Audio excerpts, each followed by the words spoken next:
हूं साक्षी मिश्रा। नमस्कार, मैं हूं श्रुतिका आप सभी के साथ में और बुलेटिन की शुरुआत करेंगे बड़ी खबर के साथ। इजराइल, अमेरिका और ईरान के बीच युद्ध अब और ज्यादा तेज हो गया है। वहीं ईरान झुकने का नाम नहीं ले रहा है और साथ साथ में अमेरिका ईरान पर हमले भी नहीं रोक रहा है। तो ऐसे में बैटल ग्राउंड में लड़ाई ने और विध्वंसक रूप ले लिया है। वहीं ईरान में अब तक की अगर बात की जाए तो 1300 से ज्यादा लोग मौत उनकी हो चुकी है। तो वहीं इजराइल की बात की जाए और अमेरिका की, वहां पर भी कई लोग युद्ध का शिकार हो चुके हैं। इसी से जुड़ी इस वक्त की बड़ी खबर आ रही है, आपको बता देते हैं बेरूत पर इजराइल का हमला सामने आया है। कई जगहों पर सुनाई दी है धमाकों की गूंज। तो बेरूत से तस्वीरें भी सामने आई है। दरअसल दक्षिणी लेबनान पर इजराइल ने ये सबसे ताजा और सबसे बड़ा हमला बताया जा रहा है किया। कुछ तस्वीरें सामने आई, आप देखिए कितने बड़े स्तर पर यह अटैक किया गया है। तो बताया जा रहा है कि इजराइल ने यहाँ IRGC और कुड्स फोर्स के लड़ाकों को निशाना बनाया है।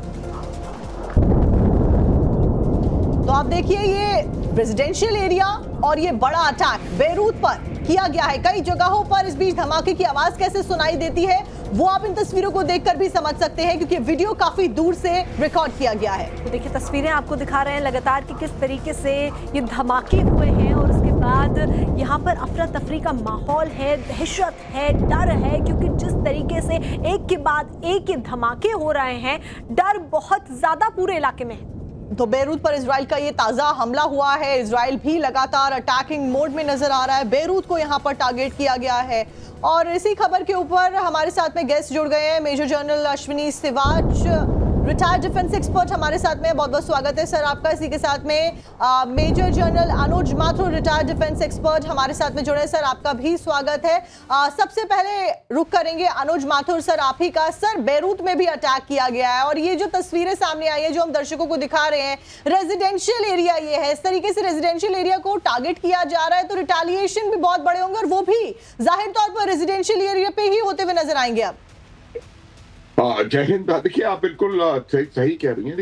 एक बात समझने की है कि ये हिजबुल्लाह जैसे आतंकवादी संगठनों का काम करने का तरीका होता है। हमने ये हमास का गाजा में देखा, वो प्रयास करते हैं कि किसी प्रकार से वो रेजिडेंशियल एरियाज में ऐसी जगह जाकर के अपने अड्डे बनाएं, अपने सेफ हेवन्स बनाएं, जहां पर कि अगर हमला करना हो किसी को तो वो ऐसा प्रतीत हो कि वो रेजिडेंशियल एरियाज को या सिविलियन एरियाज को जानबूझ करके अटैक किया जा रहा है। तो ये मेरा मानना है। देखिए इशू इस समय ये है कि इजराइल नहीं चाहता किसी भी प्रकार से हिजबुल्लाह इस युद्ध में कोई इफेक्टिव कंट्रीब्यूशन कर पाए, इसलिए उन्होंने इन हमलों को प्रीएम्प्ट किया है और वो इस बात का यकीन करेंगे कि जहां जहां से हिजबुल्लाह के हमले आने की संभावना होगी वहां पर लगातार हमले किए जाएंगे। दूसरा मैं एक और वजह आपको बताने का प्रयास करता हूं कि क्या होता है कि जिन सिविलियन एरियाज में इन्होंने अपने वो बनाए हुए हैं तो वहां लगातार उनके ऊपर हमले करके एक बात ये मैसेज भी कहीं ना कहीं देने का प्रयास होता है कि आप जो सिविल जो वहां की आवाम है वो इनको मदद करना या इनका सपोर्ट करना बंद करे। तीसरा जो इम्पोर्टेंट इशू है वो ये है कि किस प्रकार से उन्होंने पेजर अटैक के द्वारा लास्ट ईयर उनकी एक बहुत बड़ी क्षति करी थी हिजबुल्लाह की, तो उसका फायदा उठा करके जो बची कुची उनकी लीडरशिप है उसके ऊपर इनका हमला करने का प्रयास है। और इस वजह से आप देख रही हैं कि लगातार वो उन जगहों पर ढूंढ करके हमले कर रहे हैं जहां पर इनकी लीडरशिप होने का संभावना है। एक बात मैं आपको बताना चाहता हूं कि ये जो इजराइल की जो इंटेलिजेंस है वो इंटेलिजेंस उनकी इतनी कारगर होती है। मोसाद का जो नेटवर्क है, इकोसिस्टम, चाहे वो ईरान में हो, चाहे वो लेबनान में हो या कहीं भी हो, वो काफी प्रभावी होता है और उसकी वजह से चुन के पिन पॉइंटेड स्ट्राइक्स की जा सकती हैं। जहां रहा सवाल रिटेलिएशन का, रिटेलिएशन जरूर करने की कोशिश करेंगे, लेकिन रिटेलिएशन का कितने कामयाब होंगे ये बड़ा मेरे हिसाब से एक बहुत बड़ा क्वेश्चन मार्क है। हालांकि कहा जा रहा है कि उनके पास इतने हजार ड्रोन्स हैं और रॉकेट्स हैं और ये हैं, तो मुझे लगता नहीं है कि रिटेलिएशन बहुत इफेक्टिव होने की संभावना है और लगातार इजराइल इस प्रकार के हमला बिल्कुल सर, जो एक्सपेक्टेशंस हैं वो भी बदल रही हैं वक्त के साथ में। जिस तरीके से हिजबुल्लाह को टारगेट कर रहा है इजराइल और जो मोस्टली उन जगहों पर है जैसा आपने बताया कि रिहायशी इलाके, ताकि टारगेट ना किया जा सके। हमारे साथ में मेजर जनरल अश्विनी सिवाच भी जुड़ गए हैं, defence expert. Major general Ashwini, आपके पास आएंगे। किस तरीके से अब ये जो रिहायशी इलाकों में टारगेट किया जा रहा है, क्योंकि हिजबुल्ला ऐसी जगहों पर ही पेनिट्रेट करता है और वहीं से ऑपरेट करता है ताकि टारगेट आसान ना हो। हाँ बिल्कुल, देखो हिजबुल्ला जो है वो गुरिल्ला टैक्टिक्स करता है, और हिजबुल्ला ने क्या किया, लेबनान के अंदर उन रियासी इलाकों में अपने हेडक्वार्टर बना रखे। उनको पता जो सिविलियन एरिया है, चाहे वो स्कूल है, मॉस्क है, उसका भी इस्तेमाल करता है। और इस बार जो इजराइल ने मन बनाया है कि इसको बिल्कुल खत्म करना है और ग्राउंड ऑपरेशन करना है, इसको बफर जोन से पीछे ले जाना है। दो तीन बातें इसमें और महत्वपूर्ण है। ये तो सच्चाई थी जो लड़ाई होने से पहले इन्होंने अनाउंस कर दिया था, हिजबुल्ला और हौती रेबल ने, कि अगर ईरान पे हमला होता है तो हम पलटवार करेंगे, और वो उन्होंने किया।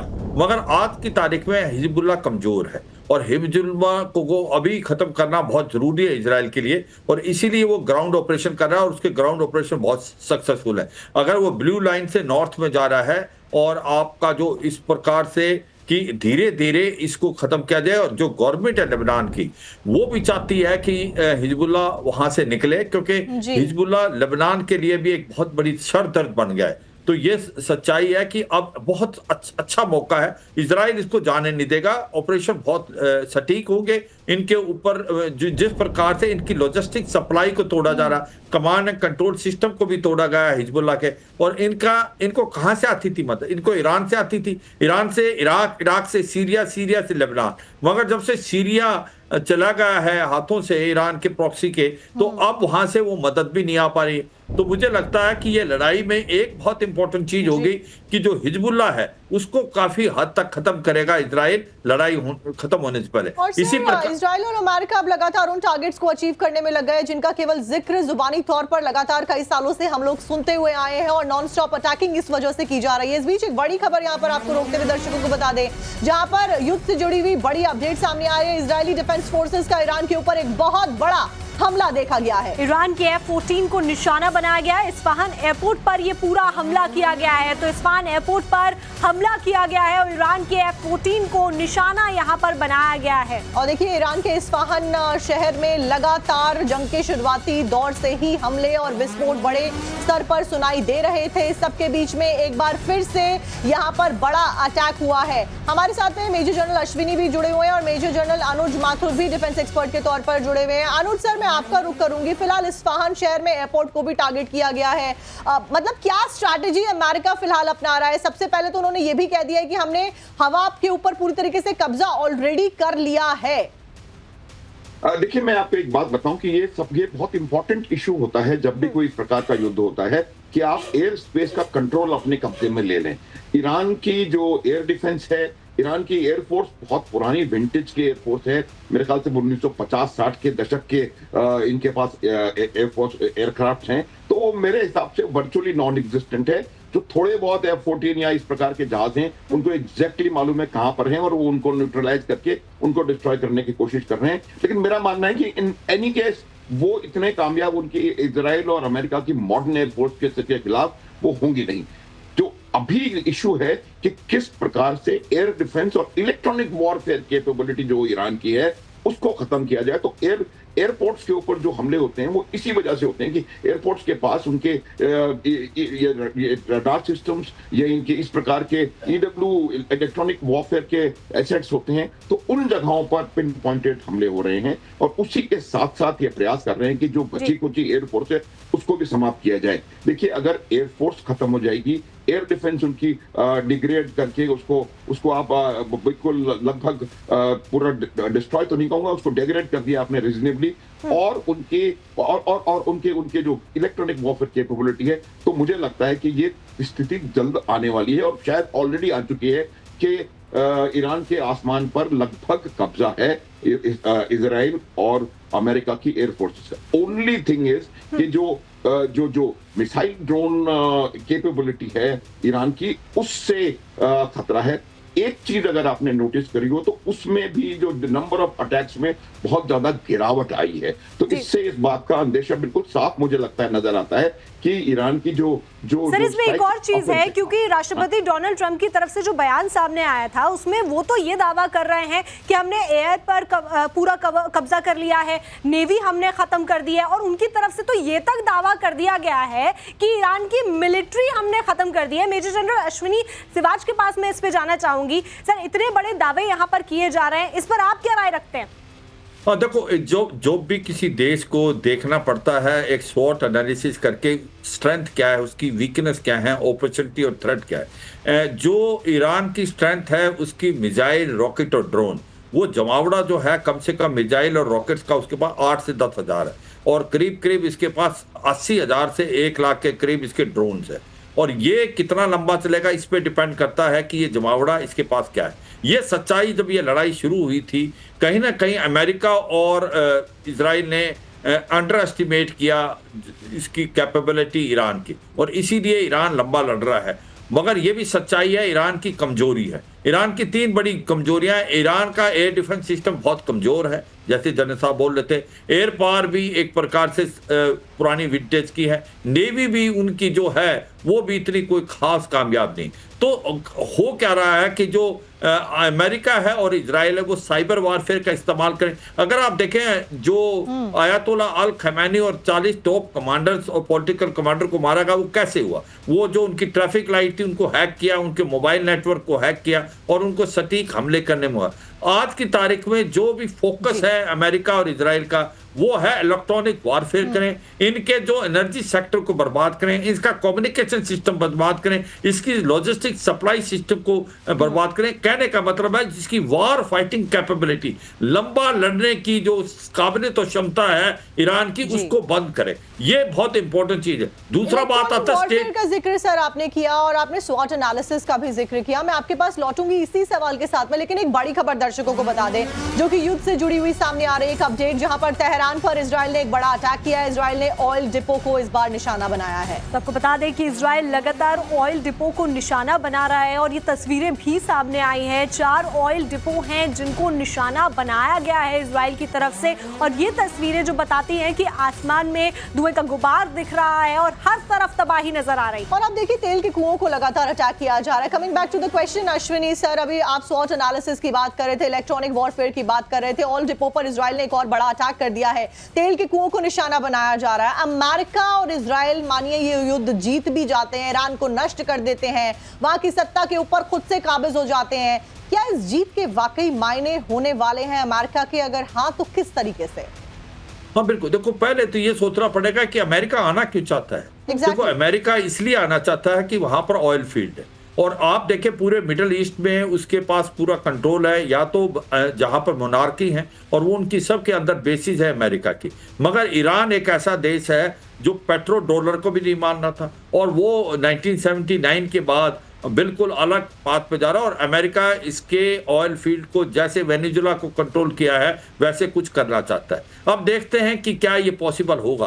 देखो अगर उनका स्टेटेड एम 3 था कि वो रिजीम चेंज करेंगे, न्यूक्लियर फैसिलिटी को बर्बाद करेंगे, इसकी मिसाइल सिस्टम को एक प्रकार से पूरा नष्ट कर देंगे या डिग्रेड कर देंगे, वो अब मुझे लगता है अमेरिका बार बार उसके जो गोल पोस्ट चेंज करता है। वो एंड स्टेट क्या है अमेरिका की ये नहीं समझ आ रहा। यही डोनाल्ड ट्रंप सुबह कुछ बोलते शाम को क्या बोलते हैं, वो फ्लिप फ्लॉप करते हैं। मगर मैं ये कहूंगा कि अगर रिजीम चेंज करनी है तो इनको बूट्स ऑन ग्राउंड करने पड़ेंगे। बूट्स ऑन ग्राउंड कभी अमेरिका नहीं करेगा, क्योंकि उसने लेसन सीखा है इराक में, अफगानिस्तान में, लीबिया में। बहुत नुकसान होगा, बॉडी बैग जाएंगे, इतना बड़ा लॉजिस्टिक सप्लाई सिस्टम, 60,000 से 1 लाख के करीब ट्रुप्स कहाँ से लेके आएंगे?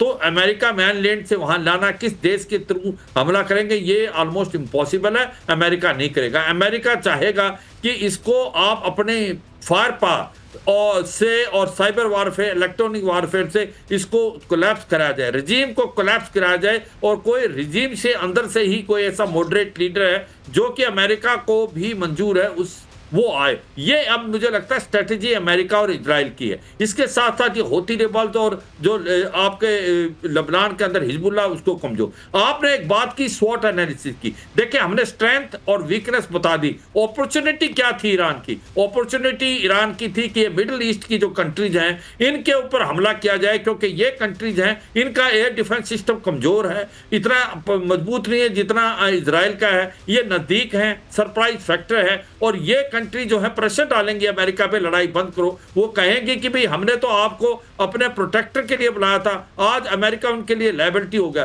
तो मुझे लगता है कि ये स्वॉट एनालिसिस करके जो ईरान ने हमला किया है मिडिल ईस्ट की जो बेसिस है और कोलेटरल डैमेज जो हुआ है इन देशों को, देखें अब आप कतार के अंदर जो गैस बनती थी वो प्लांट बिल्कुल बंद पड़े हैं। आज आप देखें दूसरा जो ऑयल बनता कुवैत में, इराक में, ये भी अभी मैन्युफैक्चरिंग प्रोडक्शन नहीं हो रही। तो ये सारी इकोनॉमी डिगमगा गई इन देशों की, और ये देश अभी प्रेशर कर रहे हैं यूएस को कि हम जो है क्रॉस फायर में मारे गए, हमारी क्या गलती। तो मुझे लगता है चर्निंग इफेक्ट हो गया। तो ये अपॉर्चुनिटी का फायदा उठाया ईरान ने। थ्रेट क्या है? थ्रेट एक ही है कि उनके पास जो एयर पावर कमजोर है, उनका साइबर वारफेयर में कमजोरी, इलेक्ट्रॉनिक वारफेयर में कमजोरी, और इसका फायदा अमेरिका और इजराइल करेंगे। ये लड़ाई इतनी लंबी चलेगी जितने तक इनके पास जमावड़ा है जो रॉकेट, मिसाइल और ड्रोन का। क्या इनको कोई हेल्प मिल सकती है? बिल्कुल नहीं मिल सकती, क्योंकि जो हेल्प मिल सकती है वो रूस और चीन से मिल सकती है।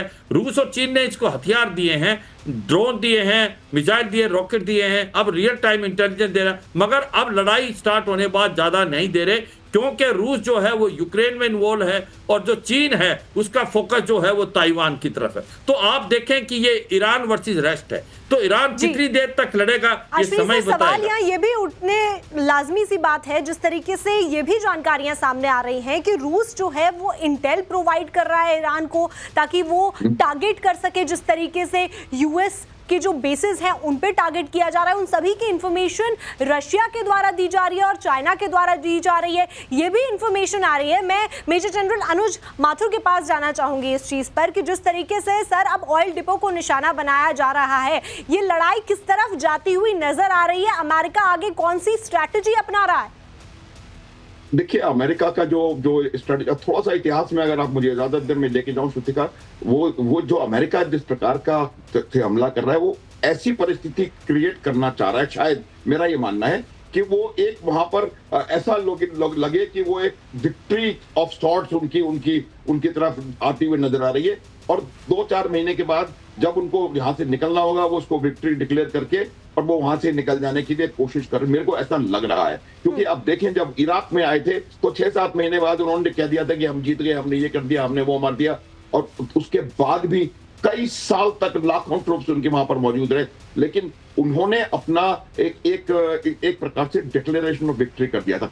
अब जो क्रिटिकल इंफ्रास्ट्रक्चर के ऊपर हमले हो रहे हैं वो देखिए वो ओवरऑल जो इनका एट्रिशन वॉरफेयर है उसका हिस्सा है। एट्रिशन वॉरफेयर का उद्देश्य, फोकस यही होता है कि आप शत्रु के मेन मटेरियल और मोरल के ऊपर इतना हमला करें, इतना उसको डेग्रेड करें कि वो अपने घुटनों पे आकर के और आपसे युद्ध को समाप्त करने की, उनकी कंडीशंस पे बातचीत करने की कोशिश करे। इसके लिए उन्होंने उनके मटेरियल, लेकिन सर बातचीत के लिए भी तो तैयार नहीं है ना, ये भी तो बोल दिया गया कि बातचीत नहीं होगी।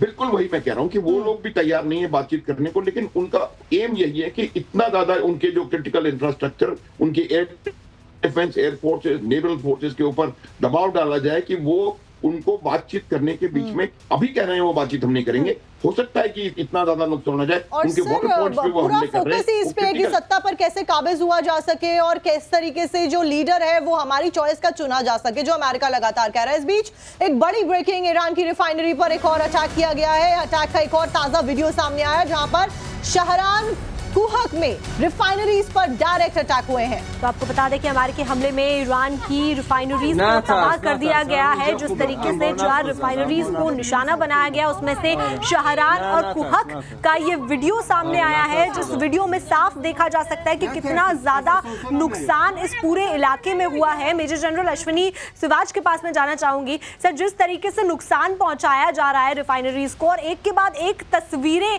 अमेरिका की तरफ से रिलीज की जा रही रही हैं। क्या अमेरिका ये कोशिश कर रहा है कि एक साइकोलॉजिकल वॉरफेयर यहां पर हो, एक प्रेशराइजेशन टैक्टिक यहां पर बनाई जाए ताकि घुटनों पे आ जाए ईरान?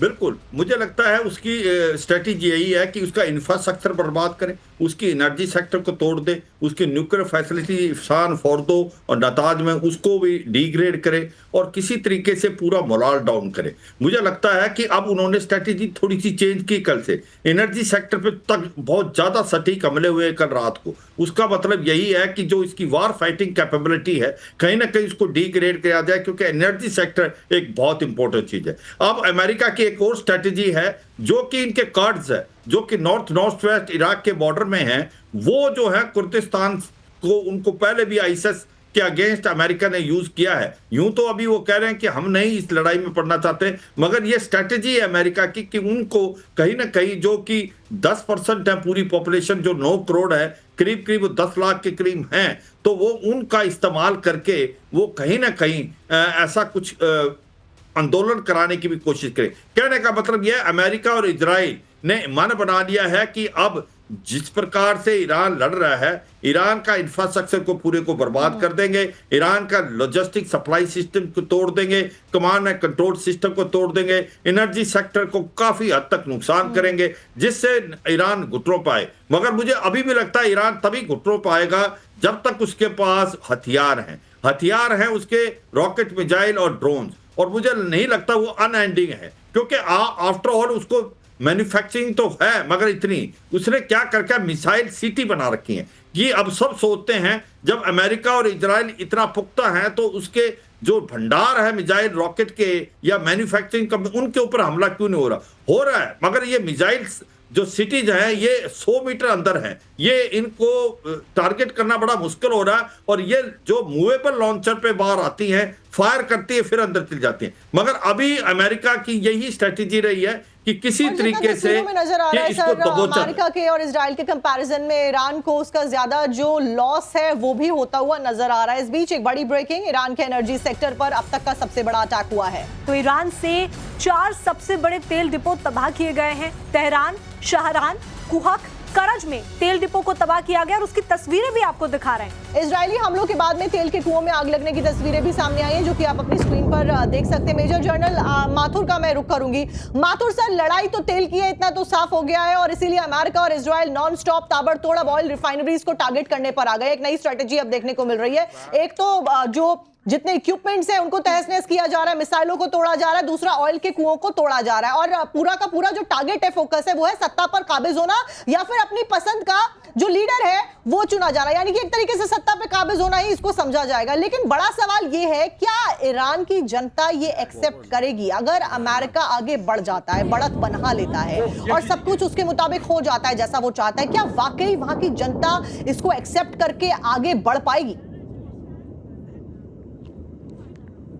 साक्षी, मुझे नहीं लगता। देखिए, आज की परिस्थिति ऐसी है कि जब अमेरिका ने हमला किया था तो उन्होंने एक दो चीजें जो एक बार टेकन फॉर ग्रांटेड ली थी, जो जिन पे उनको विश्वास था, उनमें से एक था कि अगर आप उनके टॉप मिलिट्री और पॉलिटिकल हायरार्की और रिलीजियस हायरार्की को खत्म कर देंगे तो ईरान घुटनों पे आ सकता है। दूसरा यह था कि वहां के लोग कहीं ना कहीं वो मुल्ला रिजीम के खिलाफ उठ करके आएंगे।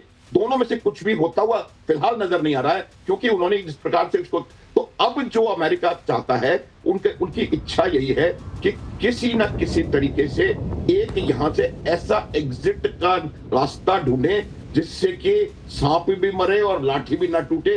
अब ये जो परिस्थिति यहां पर हो गई है, अब एक और खबर आई है कि उन्होंने उनके वाटर पॉइंट्स के ऊपर हमला करना शुरू कर दिया है। वो इस प्रकार के क्रिटिकल इंफ्रास्ट्रक्चर पर हमला कर रहे हैं जिससे ईरान के लोगों के ऊपर भी ज्यादा असर हो, पहली बात। और दूसरी बात, वो शायद इस तरह से हमला करने का उनको उम्मीद है कि शायद ईरान भी रिटेलिएट दूसरे अरब देशों में उनके इस प्रकार के क्रिटिकल इंफ्रास्ट्रक्चर के ऊपर हमला करके रिटेलिएट करे, जिससे कि ईरान को कॉर्नर किया जा सके।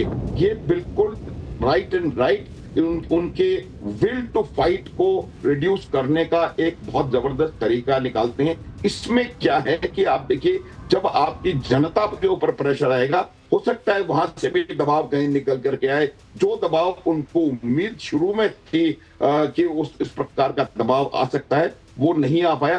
तो इस वजह से अमेरिका और इजराइल मिला करके लगातार उनके इंफ्रास्ट्रक्चर के ऊपर हमले कर रहे हैं। अब मैं एक चीज और बात बोलना चाहता हूँ, चीन के बारे में हम बात कर रहे थे थोड़ी देर पहले।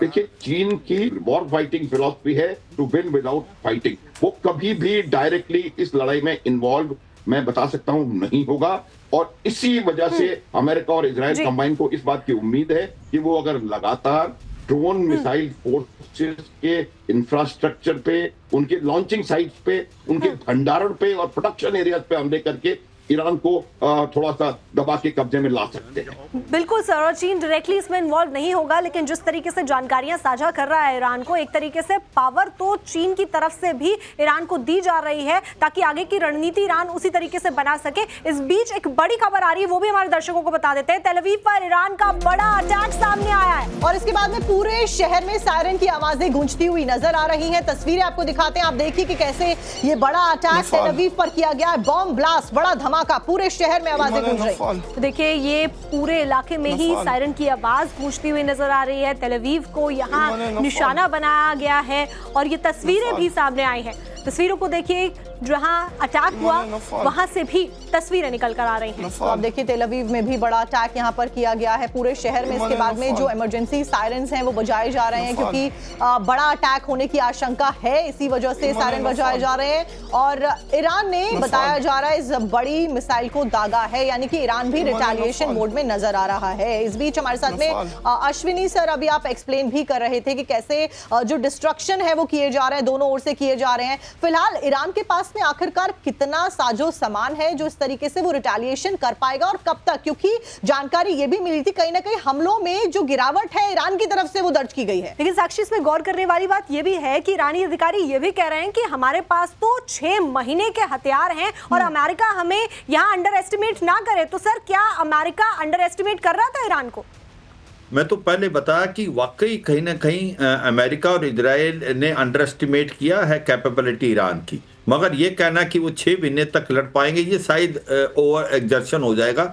हाँ, ये सोचने में आया कि 8 से 10 हज़ार हो सकता है इसके पास मिसाइल रॉकेट हों, जिसके अंदर हाइपरसोनिक मिसाइल भी हैं, और करीब करीब 80,000 से 1 लाख के करीब इसके पास ड्रोन हैं, जिसमें शाही ड्रोन भी है। अब बात हो रही है कि ये भी ईरान भी पलटवार कर रहा है और सटीक हमले कैसे कर रहा है। अभी बात ऐसी है कि जब पिछली बार जून में हमला हुआ था, लड़ाई हुई थी ईरान और इजराइल के बीच में, इजराइल ने भी अपने एयर डिफेंस सिस्टम को अच्छा मजबूत किया और उसने भारत का ऑपरेशन सिंदूर से भी सीखा। उसने 5 टियर बनाए, आयरन डोम है, आयरन बीम है, उसके पास डेविड स्लिंग है, एरो सिस्टम है और पेट्रोइड मिसाइल और थार्ड है। मगर इसके बावजूद भी जो मिसाइल रॉकेट्स हैं ईरान के, वो 10% के करीब हिट कर रहे हैं, क्योंकि कोई भी एयर डिफेंस सिस्टम 100% की मिसाइल रॉकेट को रोकने के लिए कामयाब नहीं है। दूसरी इसकी स्ट्रेटेजी क्या है? स्वॉर्म ड्रोन भेजता है कि इतने इकट्ठे ड्रोन भेजता है, आपको ब्लाइंड कर देता है, आपका जो डिफेंसिव सिस्टम है वो सबको नहीं गिरा सकता।